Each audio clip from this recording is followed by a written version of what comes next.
Zero, nada, none. That's the number of growth stage GenAI startups, basically the ones that have reached Series B funding, headquartered in India. And that number honestly explains a lot. To give you some context, it's been 3 years after ChatGPT in a way stunned the world, and India still doesn't have a single AI startup that is competing with ChatGPT. So it's more like we are not even talking about winning the AI race, we are talking about starting it. Today we are going to decode what's really happening behind the headlines, the growth, the hype, and the hard realities in today's episode of Inside Out.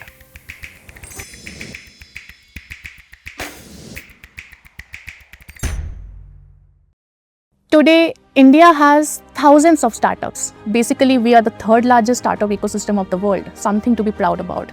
We have billions of dollars flowing in as investments, we have a lot of unicorns, we have startups basically in every field, fintech, EV, AI, consumer tech. So that does sound really exciting, right? But let's take a step back. When we started working on the OutlookBusiness Startup Outperformers ranking, it was late 2023. So to be fair, it is wrong to expect a GenAI startup to be in growth stage at that point of time in India. So of course, we didn't have any AI section per se in the ranking. But when we started working on the latest edition, the entire newsroom had a lot of hope.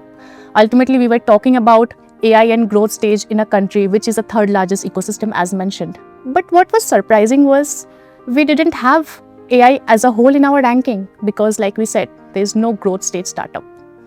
So what exactly is going wrong? In a way, when I talked with a lot of experts in the industry, they mentioned that as a whole, India is okay with short-term thinking. It's more like we are comfortable being renters of our technology. We are comfortable building application layers instead of focusing on the infrastructure layer of the country. And honestly, the problem is just increasing.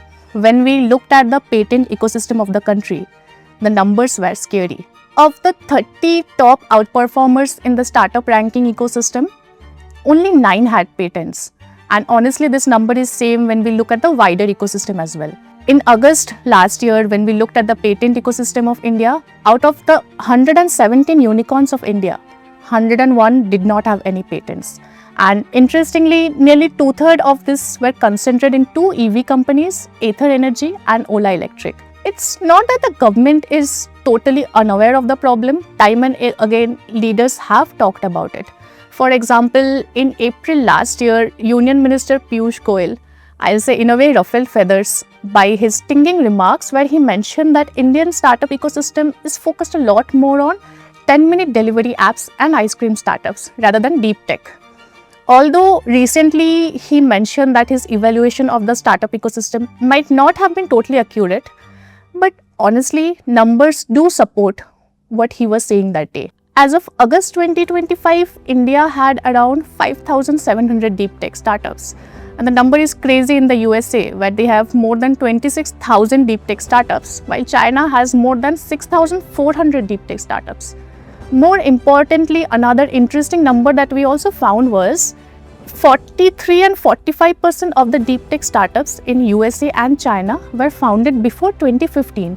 In India, by comparison, only 24% of deep tech startups were operational a decade ago, as per Traction. A perpetual problem that the country faces, like we mentioned before, is short-term thinking.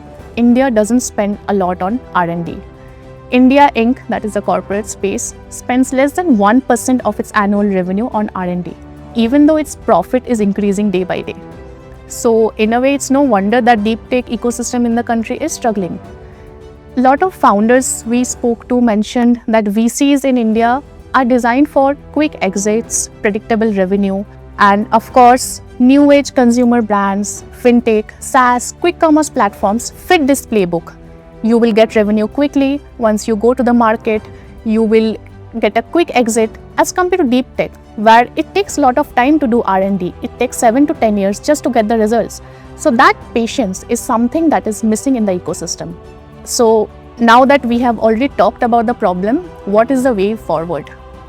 One thing that the country as a whole faces is we are focused a lot on making money. We are focused on having the business aspect of things. But right now, things are changing. The world today is a place where, even though it sounds scary, each one is on his own. Globalization that we often talk about, where we consider the world as a family, is changing. Trade pacts can change any moment. Tariff can be imposed any moment. So, the only way forward for a country like India is to focus on deep tech, is to focus on R&D. Because as a matter of fact, even when a country is going to sign a trade deal, one emphasis that is given on is the number of patents that they have. For example, China or USA, they have a lot of R&D. They have done R&D extensively. They have a lot of patents. Say China's rare earth, where they kind of storm the world by imposing a blockade. And the same today is happening with AI chips and EV. Like I mentioned before, the government is aware of the problem. The Prime Minister of India recently decided to meet 12 GenAI startup founders.